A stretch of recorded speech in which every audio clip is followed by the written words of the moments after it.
I'm here at the Ram stand at the Chicago Auto Show, and they brought their Ramcharger chassis. I was a little disappointed that they didn't bring the whole truck like I thought, but in some ways this is more interesting because you'll be able to see the guts here in a minute. Just looking at the placard here to show what the stats are on the truck, I noticed it's slightly misleading, listing 690 miles of electric range on here.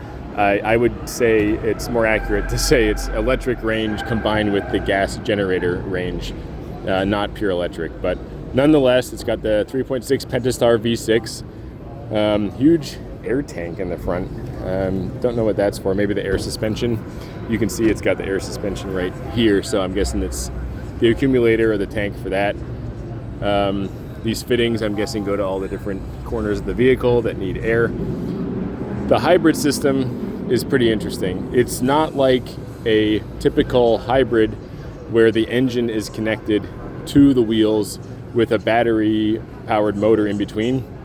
Instead, this is more like a locomotive where there's no mechanical connection between the engine and the wheels. There's no drive shaft going from the back, from the front of the engine down to the back of the vehicle.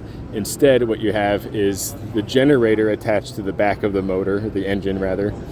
That generator charges the battery, and the battery powers the electric motor front and rear. I like it. It seems like a super efficient setup.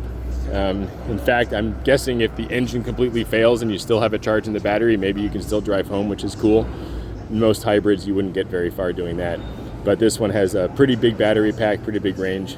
You can see the battery components here, and I'm guessing on the full electric Ram, if that's still going to be a thing, this would be battery as well. Instead, with the Ramcharger, which is the hybrid, you have the fuel tank here and some other components there that contribute to the range via the gas engine, but not, of course, provide any extra electrical power, both for propulsion or for camping or powering your work site or whatever. So I bet this will be pretty popular. I don't want to deal with the gas emissions and muffler and inspections and things like that associated with a gas-powered car personally.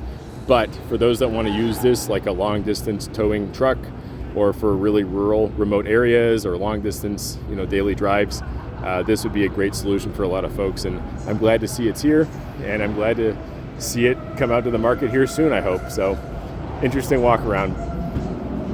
How would you like to see this view? No drive shaft at all.